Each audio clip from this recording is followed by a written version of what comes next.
Alright, Shalom. First and foremost, I want to start this lesson off by giving all the praise, honor, and glory to Yahweh, Bahashim, Yahushai, Bahashim, Rakakwadash. Double honors to the apostles and elders of Great Millstone.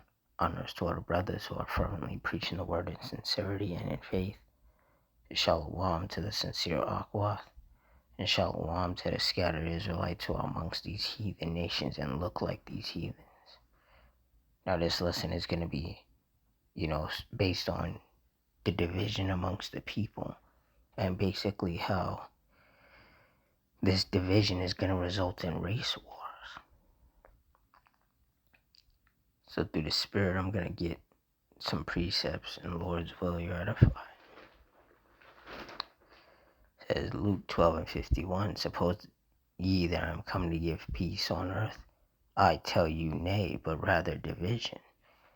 And we've been seeing that more and more, especially racial division, particularly here in America.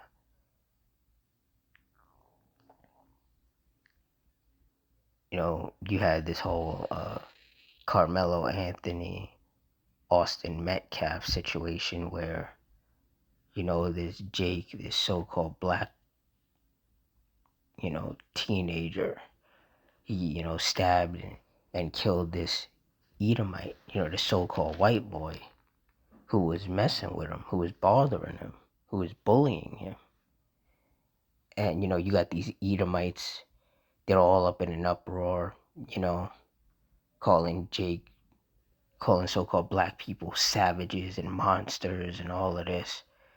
And it's like you look throughout history and you see all the horrific things that these Edomites, these so-called white people, have done to so-called black people. But the second a so-called black person does something to a so-called white person, all of a sudden we become the savages and the monsters.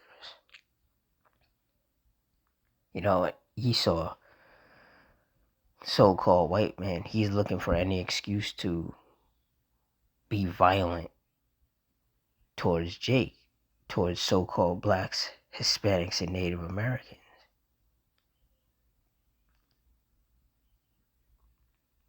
And then you have I believe it's Cyrus Belton and the Rick Chow thing, where this so-called Asian man shot this so-called black boy in the back after he claims that he thought that Cyrus had stole some water bottles from his store. And Rick Chow and his son chased Cyrus out of the store, and Rick Chow shot him in the back as Cyrus was running away from them because he claims that Cyrus pulled a gun on them. But there's no evidence to show that Cyrus pulled a gun. But this is what's happening. The Lord is having these incidents, these racial incidents take place only to further that racial division. And the reason why so-called black people are getting caught up the most in these situations is because we are the Israelites. We are the Lord's chosen people. And the Lord, he's going to do some house cleaning first. He's going to get the wicked of his people, and then these other nations are going to get hit. And a lot of our people don't understand that. A lot of our people don't understand that the reason why us so-called blacks, Hispanics, and Native Americans catch so much hell in this wicked system is because the Lord is punishing us for being disobedient and provoking him unto wrath. We are the Lord's chosen people. We are his favorite people. The problem is that because we were being wicked and following the ways of the heathen and angering the Lord and provoking him unto wrath, now we're getting punished for it. That doesn't mean that the Lord does not love us. He does love us. But at the end of the day, we're like his children. And when your children are acting up, you punish them. And the way that the Lord is punishing our people is the fact that our people can't defend themselves without getting into trouble. Because apparently, in regards to the whole Carmelo Anthony, Austin Metcalf thing, Austin Metcalf was like bullying Carmelo Anthony. And Carmelo told him, he said, you approach me or, put your hands on me or something to that effect and see what happens. And apparently Austin tried to put hands on him, so Carmelo stabbed him. And everybody's like, oh, Carmelo was never supposed to have a knife and all of this, always blaming Jake, always making Jake out to be the bad guy, even though Jake was merely defending himself against this Edomite. It's like no matter what Jake does, Jake is always going to be looked at as the bad guy in this society. And that is one of the ways that the Lord is punishing our people. No matter what Esau or these other heathens do to us, they tend to get off. They tend to get away, without consequences.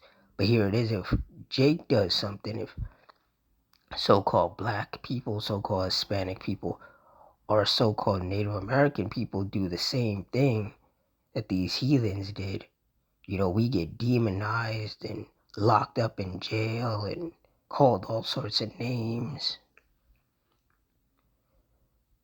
Everybody hates us. But the Lord, he does not hate us. We are his people. Now, the Lord is pissed off at the 2/3 of his people because they're wicked. And the Lord is going to wipe out the wicked 2/3 of his people that reside here in America. But once the kingdom of heaven is established through the loins of the elect, those 2/3 are going to be brought back, and they're going to be in their right state of mind, and they're not going to be wicked anymore. But the hatred that the Lord has towards these heathens, especially these Edomites, these so-called white people, that's never going anywhere. Our punishment, the Lord's anger towards us, is temporary, and it's almost up. But before the kingdom of heaven is established, there will be race wars. And it's basically going to be the 2/3 of our people, so-called blacks, Hispanics, and Native Americans, against everybody else. Then you're going to have Edomites against Edomites. You're going to have so-called Chinese people against so-called white people. You're going to have so-called Japanese people against Edomites. You're going to have basically just every nation of people going against each other. It's not going to be everybody just ganging up on Jake. It's going to be everybody against everybody.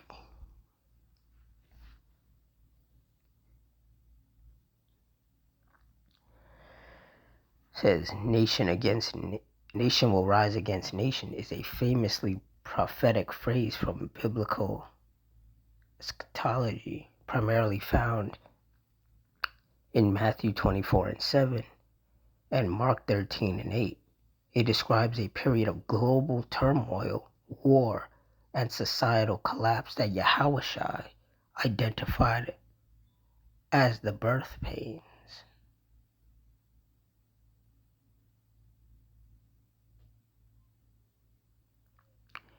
It says another perspective argues the Greek term for nation means race, suggesting this prophecy refers to rising ethnic, cultural, and political strife within and between countries rather than solely traditional warfare.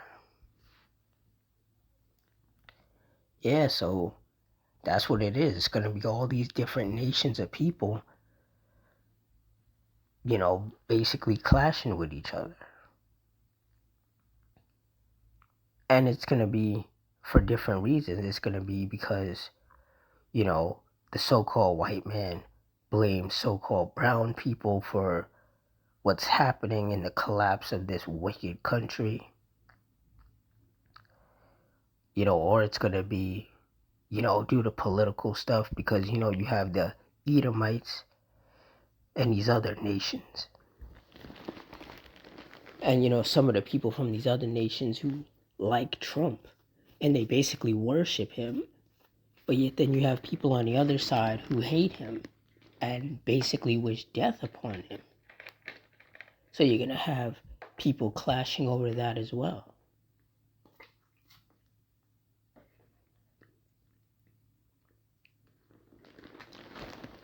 Because there's currently some racial tension out there in Belfast and, the north of Ireland. Because, they say a Sudanese man attempted to murder a so-called white man. So, Esau is crashing out there, burning people's homes, burning people's cars, racially targeting people. Because that's the thing about Esau. That's the thing about this so-called white man. He looks for any excuse to be violent.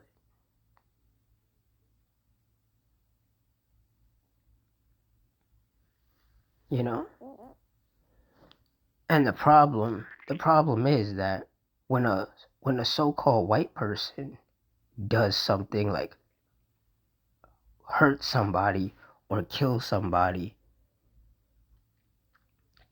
Edomites want you to just look at it as a one-person thing and be like, oh, well, that person did something wrong, but that's not all white people's fault. But then if a so-called black person hurts or kills somebody, these Edomites are like, yeah, we gotta lynch all of them. We gotta kill all of them.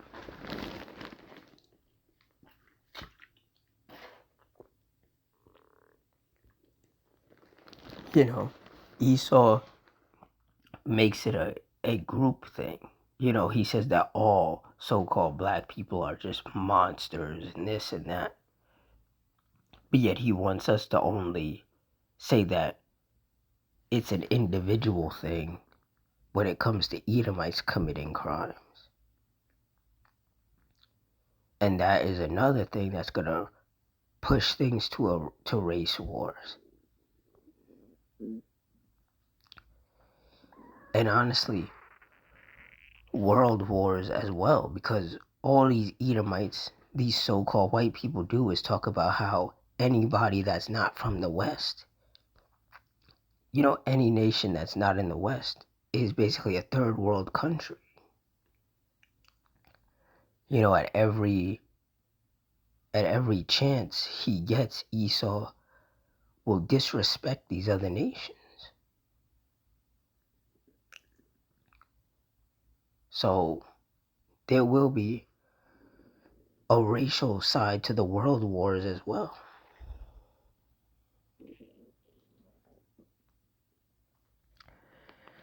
Okay, I got the definition of race war here.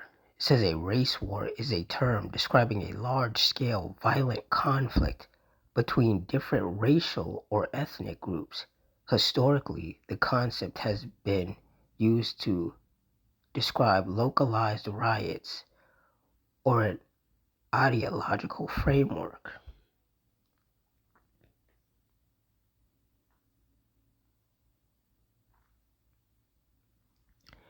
It says an ethnic conflict is a conflict between two or more ethnic groups, while the source of the conflict may be political, social, economic, or religious.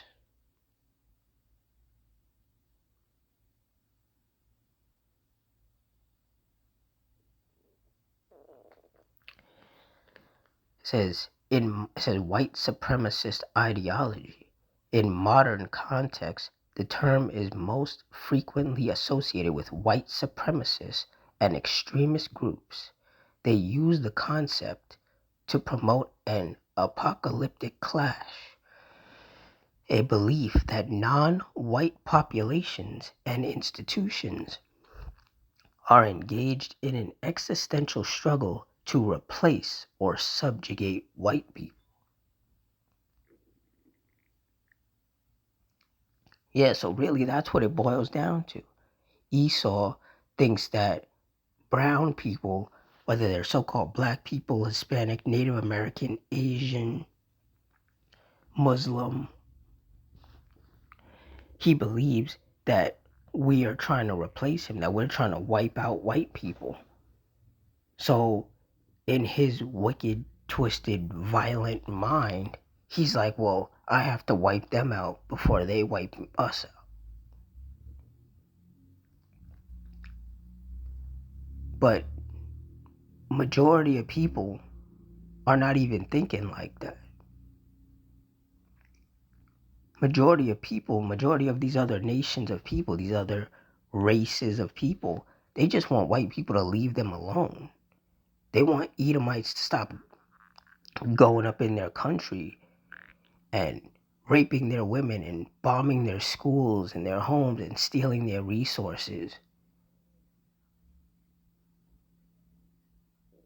And basically just, destroying their home and making their life miserable. And then Esau will do that and then get on TV and talk about how, these people live in a third world country. But it's like their country is all messed up because Esau decided to send his wicked military into their country and destroy it. And then those same people from those countries that Esau's military destroyed, they will come here looking for a better life, so that they can take care of their family, take care of their kids. And then Esau gets mad at that. He gets mad when the people whose home he destroyed come to this country or any so-called white country and start to set up shop. Now Esau is surrounded by the very same brown-skinned people that he hates. And he starts to get afraid and worried that those brown-skinned people whose homes he destroyed are going to do the same to him. Because Esau refuses to acknowledge the fact that the only reason why anybody has a problem with him is because of the shit that he started in the first place. These Edomites, these so-called white people, they run around trying to act like they're the victim. But there's no way that they're the victim when they start all the problems. They cause all the problems. And when those problems have consequences, then Esau wants to act like, oh, everybody just hates him for no reason. But it's like if he would have just left everybody alone, then everybody would be perfectly fine. But you see, Esau considers himself better than everybody else. That's why they're called white supremacists. These Edomites genuinely believe that they're on top of everybody. And their way of proving that was to go throughout the world and rape, rob, and murder all these brown-skinned people and colonize these brown-skinned people's lands.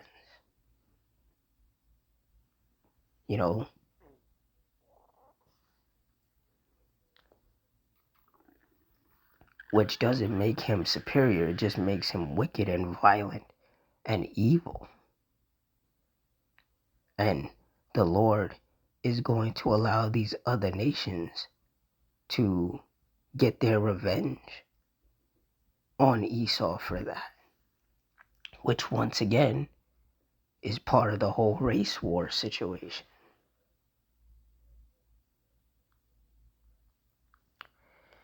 Matthew 24:7, for nation shall rise against nation and kingdom against kingdom.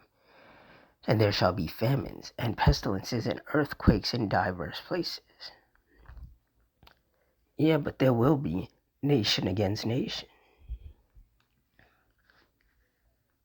Israelites versus Edomites, Edomites versus Israelites, Moabites and Ammonites against Israelites and against Edomites, Moabites against Ammonites, Ammonites against Moabites. Everybody's going to be against each other. And the thing is, America is a melting pot because basically every nation or race of people is here in this country from all over the world. So when the Lord has things hit the fan, it's going to be worse than anywhere else in the world. Because as many people have said, America is one big powder keg just waiting to be set off. And the Lord is going to set it off. Because the Lord is a man of war.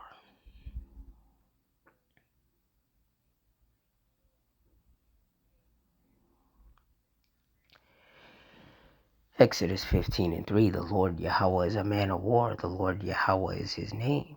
And that's right, the Heavenly Father, he is a man of war. And one of the versions of war that the Lord is going to use to bring judgment upon wicked people are race wars. A lot of people from all these different nations are going to die in these race wars, in these civil wars, and in the world war.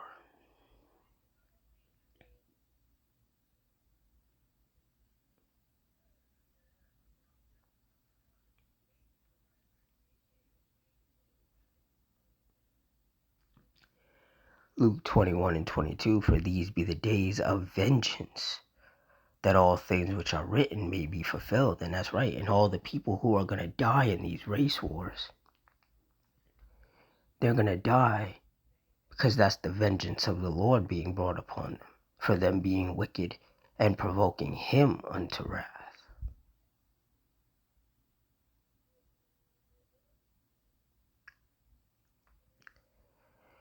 So, for all you sincere brothers and sisters, just stay locked in. Continue to watch and be circumspect because the racial tension is only going to get worse. And we're going to see more instances of racial violence this summer between different nations because that's what the Lord wants. Like I said, this is just one of the many ways in which the Lord is going to continue to punish wicked people, regardless of what nation they're from.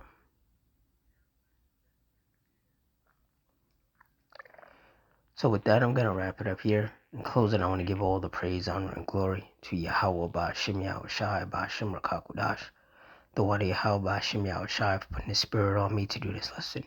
Double honors to the apostles and elders of Great Millstone.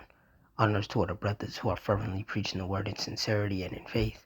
Shalom to the sincere Akwath. Shalom to the scattered Israelites who are amongst these heathen nations and look like these heathens. Hope you all stay strong, stay safe, stay fervent, stay circumspect, stay prayed up in Ottawa and Ratazah. Till next time, Shalom.